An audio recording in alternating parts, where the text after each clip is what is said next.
भगवान श्री कृष्ण का बानासुर से संग्राम। जब वर्षा ऋतु के चातुर्मास व्यतीत हो गए और फिर भी अनिरुद्ध घर नहीं लौटे तो यदु परिवार के समस्त सदस्य अत्यंत व्यग्र हो उठे।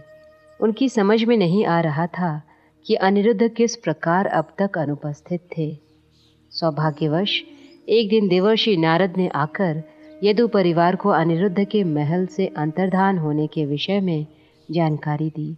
उन्होंने यह स्पष्ट किया कि किस प्रकार अनिरुद्ध का हरण करके बानासुर की राजधानी शोणितपुर ले जाया गया था तथा किस प्रकार अनिरुद्ध के द्वारा बानासुर के सैनिकों के परास्त हो जाने पर बानासुर ने उन्हें नागपाश के द्वारा बंदी बना लिया था।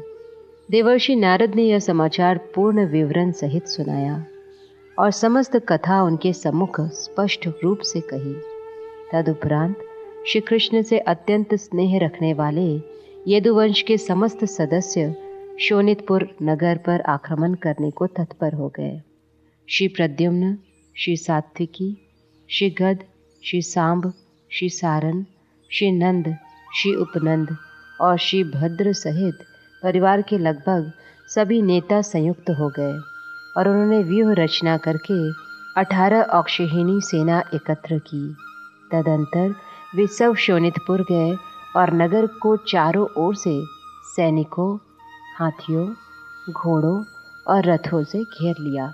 जब बानासुर ने सुना कि विभिन्न परकोटों, द्वारों तथा समीपस्थ उद्यानों को छिन्न भिन्न करते हुए यदुवंश के सैनिक समस्त नगर पर आक्रमण कर रहे हैं, तब अत्यंत क्रुद्ध होकर उसने यदु सैनिकों के समान ही बलशाली अपने सैनिकों को उनका सामना करने का आदेश दिया। शिवजी बानासुर पर इतने कृपालु थे कि अपने शूरवीर पुत्रों कार्तिकेय तथा गणपति सहित स्वयं उसकी सेना के सेनापति के रूप में आए। अपने प्रिय बैल नंदीश्वर पर आसीन होकर शिवजी ने भगवान श्री कृष्ण तथा बलराम जी के विरुद्ध युद्ध का नेतृत्व किया। हम कल्पना कर सकते हैं कि वह युद्ध कितना भयंकर रहा होगा, जिसमें एक ओर अपने वीर पुत्रों सहित शिवजी थे तथा दूसरी ओर भगवान श्री कृष्ण तथा उनके ज्येष्ठ भ्राता श्री बलराम थे। वह युद्ध इतना भयंकर था कि उसे देखने वाले आश्चर्यचकित रह गए और उन्हें रोमांच हो आया। शिवजी श्री कृष्ण से प्रत्यक्ष युद्ध कर रहे थे तथा प्रद्युम्न कार्तिकेय के साथ युद्ध में संलग्न थे। भगवान श्री बलराम बानासुर के सेनापति कुंभांड के साथ युद्ध में संलग्न थे और कुंभकर्ण कुंभांड की सहायता कर रहा था। श्री कृष्ण के पुत्र सांब बानासुर के पुत्र के साथ युद्ध में संलग्न थे एवं स्वयं बानासुर यदुवंश के सेनापति सात्विकी के साथ युद्ध में संलग्न था। इस प्रकार यह युद्ध हो रहा था। इस युद्ध का समाचार समस्त ब्रह्मांड में प्रसारित हो गया। ब्रह्मा जी जैसे स्वर्गलोक के देवता, महान ऋषि मुनि, सिद्ध, चारण व गंधर्व सभी भगवान श्री कृष्ण तथा शिव जी एवं उनके सहायकों के मध्य युद्ध देखने को उत्सुक थे।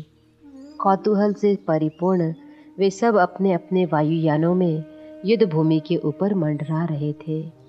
अनेक प्रकार के प्रबल भूत, पिशाच तथा नरक के निवासी जैसे भूत, प्रेत, प्रमथ, पिशाच, गुह्यक, डाकिनी, कुष्मांड, वेताल, विनायक और ब्रह्म राक्षस शिव जी की सेवा करते हैं। इस कारण शिव जी को भूतनाथ कहा जाता है। सभी प्रकार के भूतों में ब्रह्म राक्षस अत्यंत शक्तिशाली होते हैं। वे ब्राह्मण जो भूत बन जाते हैं ब्रह्म राक्षस कहलाते हैं। भगवान श्री कृष्ण ने अपने प्रसिद्ध धनुष सांगरग धनुष के प्रहार से इन सब भूतों को युद्ध भूमि से भगा दिया।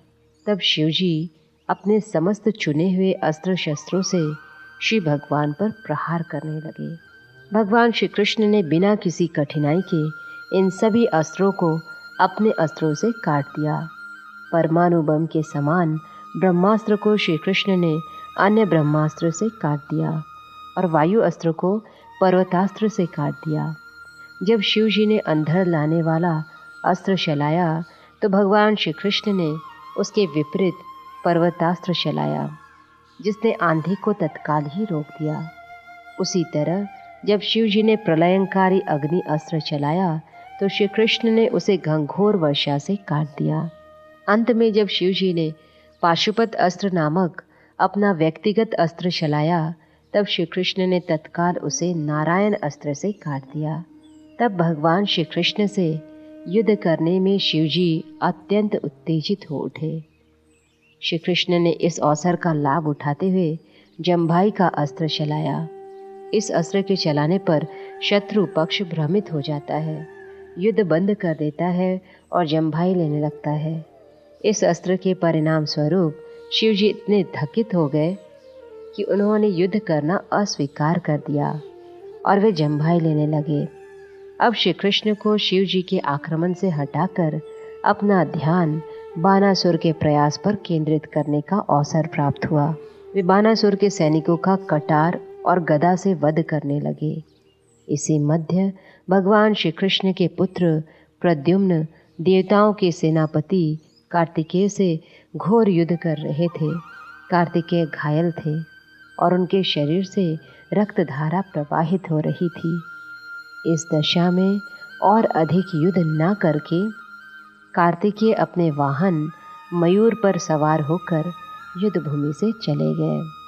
इसी तरह भगवान श्री बलराम बानासुर के सेनापति कुंभांड पर अपनी गदा का प्रहार करके उसे त्रस्त कर रहे थे। कूपकर्ण भी घायल था और कुंभांड तथा वह दोनों रणभूमि में गिर पड़े। सेनापति कुंभांड बुरी तरह से घायल था। मार्गदर्शन न मिलने के कारण बानासुर के सैनिक इधर उधर तितर बितर हो गए। जब बानासुर ने देखा कि उसके सैनिक तथा सेनापति परास्त हो गए हैं तो उसका क्रोध और बढ़ गया। उसने श्री कृष्ण के सेनापति सात्विकी से युद्ध रोक देना बुद्धिमता समझी और इसके स्थान पर उसने प्रत्यक्ष रूप से भगवान श्री कृष्ण पर आक्रमण कर दिया। अब बानासुर को अपने 1000 हाथों का उपयोग करने का अवसर प्राप्त हुआ था। एक साथ 500 धनुषों तथा 2000 बाणों का प्रयोग करते हुए वह श्री कृष्ण की ओर दौड़ पड़ा। श्री कृष्ण ने तत्काल बिना किसी कठिनाई के बानासुर के प्रत्येक धनुष के 2-2 टुकड़े कर दिए और उसे आगे बढ़ने से रोकने के लिए उसके रथ के घोड़ों को धाराशायी कर दिया। तत्पश्चात रथ खंड खंड हो गया। ऐसा करने के पश्चात श्री कृष्ण ने अपना पांचजन्य शंख बजाया। बानासुर कोटरा नामक एक देवी की उपासना करता था और उससे उसका माता तथा पुत्र की भांति संबंध था। माता कोटरा बानासुर के प्राणों पर संकट देखकर विचलित हो गई, अतएव वह वहाँ प्रकट हुई। वह बिखरे हुए बालों तथा निर्वस्त्र देह में श्री कृष्ण के सम्मुख खड़ी हुई। इस निर्वस्त्र स्त्री को देखना श्री कृष्ण को रुचिकर नहीं लगा, अतएव उसे देखने से बचने के लिए श्री कृष्ण ने मुख घुमा लिया। श्री कृष्ण के आक्रमण से बचने का यह अवसर प्राप्त होने पर बानासुर रणभूमि से पलायन कर गया। उसके धनुषों की डोरियां टूट चुकी थी और कोई सारथी भी नहीं था, अतएव अपने नगर लौट जाने के अतिरिक्त उसके पास और कोई विकल्प नहीं था। उसने युद्ध में अपना सर्वस्व खो दिया। श्री कृष्ण के बाणों से बुरी तरह से त्रस्त होकर शिव जी के सभी गण, पिशाच, भूत, प्रेत व क्षत्रिय रण क्षेत्र छोड़कर चले गए। तब शिव जी ने अंतिम विकल्प का उपयोग किया। उन्होंने अपना महान मारक अस्त्र शिव ज्वर चलाया। शिव ज्वर अतिशय ताप के द्वारा विनाश करता है।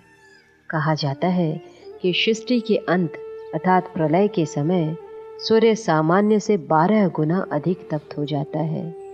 यह 12 गुना अधिक ताप शिव ज्वर कहलाता है। जब मूर्तिमान शिव ज्वर को चलाया गया तब उसके 3 सिर तथा 3 पैर थे और जैसे जैसे वह श्री कृष्ण की ओर आ रहा था तो ऐसा प्रतीत होता था कि वह प्रत्येक वस्तु को भस्म कर रहा है। वह इतना शक्तिशाली था कि उसने समस्त दिशाओं में प्रज्वलित अग्नि का निर्माण कर दिया और श्री कृष्ण ने देखा कि वह विशेष रूप से उनकी ओर ही आ रहा था। जिस प्रकार शिव ज्वर एक अस्त्र है, उसी भांति नारायण ज्वर नामक अस्त्र भी है। नारायण ज्वर से अति शीत का निर्माण होता है। जब अतिशय ताप होता है तब लोग किसी न किसी प्रकार से उसे सहन कर सकते हैं, किंतु जब अतिशय शीत होता है तब प्रत्येक वस्तु शक्तिहीन हो जाती है। व्यक्ति को वास्तव में यह अनुभव मृत्यु के समय होता है। मृत्यु के समय प्रथम तो शरीर का ताप 107 डिग्री तक बढ़ जाता है, तत्पश्चात समस्त शरीर शक्तिहीन हो जाता है और तत्काल बर्फ के समान ठंडा हो जाता है। शिव ज्वर के झुलसाने वाले ताप को काटने के लिए नारायण ज्वर के अतिरिक्त और कोई अस्त्र नहीं था। जब भगवान श्री कृष्ण ने देखा कि शिव जी ने शिव ज्वर चलाया है, तब नारायण ज्वर चलाने के अतिरिक्त उनके पास और कोई चारा न रहा। भगवान श्री कृष्ण आदि नारायण एवं नारायण ज्वर अस्त्र के नियंता हैं। नारायण ज्वर चलाए जाने पर दोनों ज्वरों के मध्य घमासान युद्ध हुआ। जब अतिशय उष्णता पर तीव्र शीत की प्रतिक्रिया होती है, तब स्वाभाविक है कि उष्ण ताप शनय शनय कम होने लगता है। शिव ज्वर तथा नारायण ज्वर के मध्य युद्ध में भी यही हुआ। शनय शनय शिव ज्वर का ताप कम हो गया और वह शिव जी से सहायता करने के लिए कहने लगा, किंतु नारायण ज्वर की उपस्थिति में शिव जी उसकी सहायता करने में असमर्थ थे। शिव जी से सहायता प्राप्त करने में असमर्थ होकर शिव ज्वर समझ गया कि स्वयं श्री नारायण अर्थात भगवान श्री कृष्ण के समक्ष आत्मसमर्पण करने के अतिरिक्त उसके बचने का और कोई साधन नहीं है। देवताओं में सर्वश्रेष्ठ शिव जी ही जब उसकी सहायता नहीं कर सके, तब अन्य देवताओं का तो कहना ही क्या। अतएव श्री कृष्ण के सम्मुख नमन करके और उनकी स्तुति करते हुए शिव ज्वर ने भगवान के सम्मुख आत्मसमर्पण कर दिया, जिससे कि भगवान प्रसन्न हो जाए और उसे अभय दान दे। भगवान श्री कृष्ण तथा शिव जी के अंतिम अस्त्रों के मध्य युद्ध की इस घटना से सिद्ध हो जाता है कि जिसकी रक्षा श्री कृष्ण करते हैं उसका वध कोई नहीं कर सकता है, किंतु यदि श्री कृष्ण किसी को कोई सुरक्षा नहीं देते हैं तब तो कोई भी उनकी रक्षा नहीं कर सकता है। शिव जी को महादेव कहा जाता है, जिसका अर्थ है देवताओं में सर्वश्रेष्ठ। यद्यपि कभी कभी ब्रह्मा जी को देवताओं में सर्वश्रेष्ठ माना जाता है, क्योंकि वे सृष्टि कर सकते हैं, जबकि शिव जी ब्रह्मा जी की सृष्टि का संहार कर सकते हैं। किंतु ब्रह्मा जी तथा शिव जी दोनों ही एक एक कार्य कर सकते हैं। ब्रह्मा जी सृष्टि कर सकते हैं और शिव जी संहार कर सकते हैं, किंतु दोनों में से कोई भी पालन नहीं कर सकते। किंतु भगवान श्री कृष्ण न केवल पालन करते हैं, अपितु वे सृष्टि एवं संहार भी करते हैं। तथ्य तो यह है कि सृष्टि ब्रह्मा नहीं करते हैं, क्योंकि स्वयं ब्रह्मा की सृष्टि भी भगवान विष्णु करते हैं। शिव जी का जन्म ब्रह्मा से होता है। इस प्रकार शिव ज्वर समझ गया कि श्री कृष्ण अथवा नारायण के अतिरिक्त और कोई उसकी सहायता नहीं कर सकता। अतएव उसने भगवान श्री कृष्ण की शरण ग्रहण की और वह हाथ जोड़कर निम्न प्रकार से स्तुति करने लगा।